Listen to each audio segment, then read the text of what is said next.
তাড়াতাড়ি ধাক্কা দে, তাড়াতাড়ি যাইতে হবো। আচ্ছা দিতাছি।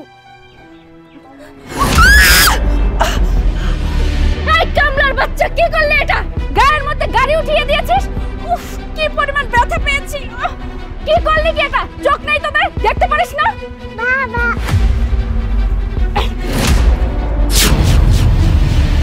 সুইপারের বাচ্চা, তোর কত বড় সাহস আমার হাজবেন্ডকে তুই আব্বু বলতেছিস?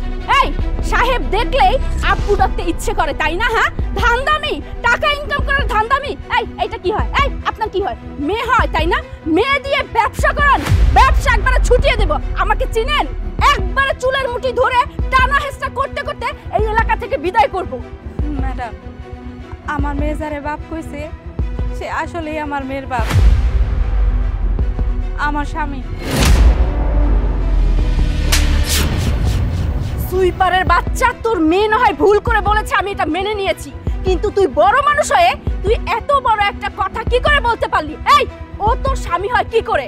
ও হচ্ছে আমার হাজবেন্ড। ম্যাডাম, আমি যা কইতাছি সত্যি কথা কইতাছি।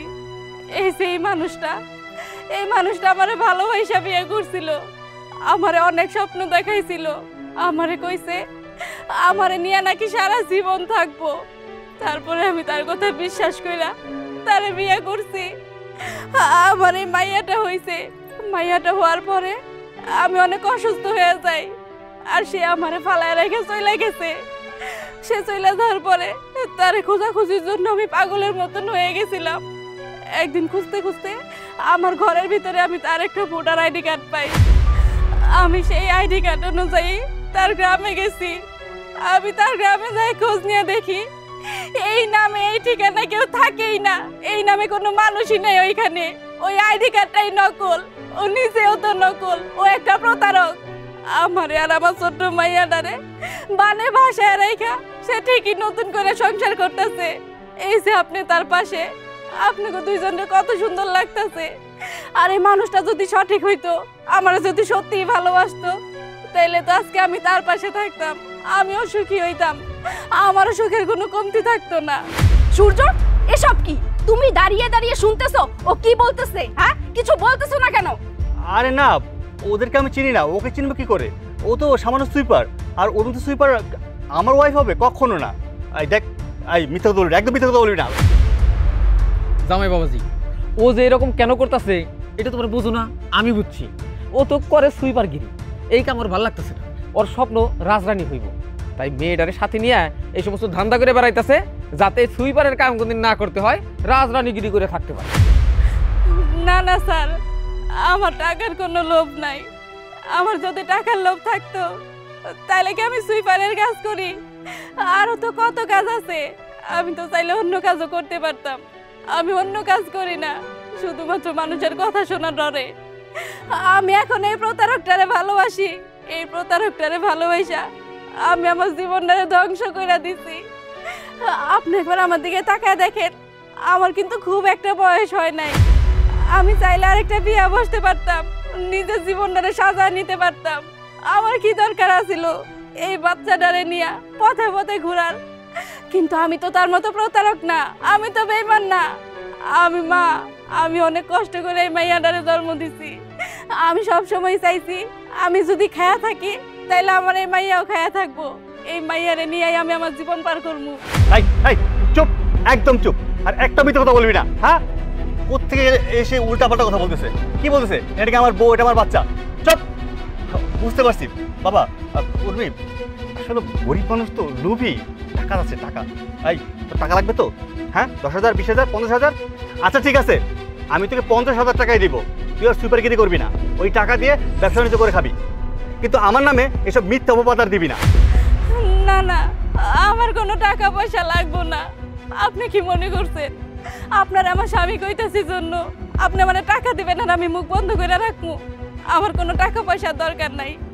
আপনি আমার স্বামী, এটা আপনিও জানেন, আমিও জানি।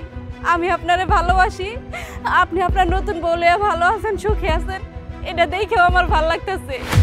কিন্তু দুঃখ লাগতেছে কই জানেন? এই যে আমার মাইয়াটা, এটা তো আপনারও মাইয়া, নিজের মাইয়ারে কেমনে করে আপনি অস্বীকার করলেন? আপনি শুধু এই বাচ্চাটার মাথায় হাত দিয়ে একবার কর, এই বাচ্চাটা আপনার না, এইটা আপনার মেয়ে না। আমি আর কোনোদিন আপনার সামনে দাঁড়াবো না, আর কোনোদিনও কমু না যে আপনি আমার স্বামী। এই বাচ্চাটার মাথায় হাত দিয়ে কোন এটা আপনার মেয়ে না, নেন কোন। কি হলো, দাঁড়িয়ে আছো কেন? হাত দিয়ে বলো। এই সামান্য একটা মিথ্যে কথা বলতে তোমার এতক্ষণ লাগে? বলো, হাত দাও।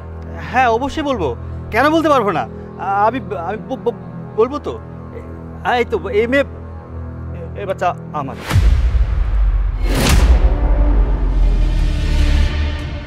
কি বলছো কি তুমি?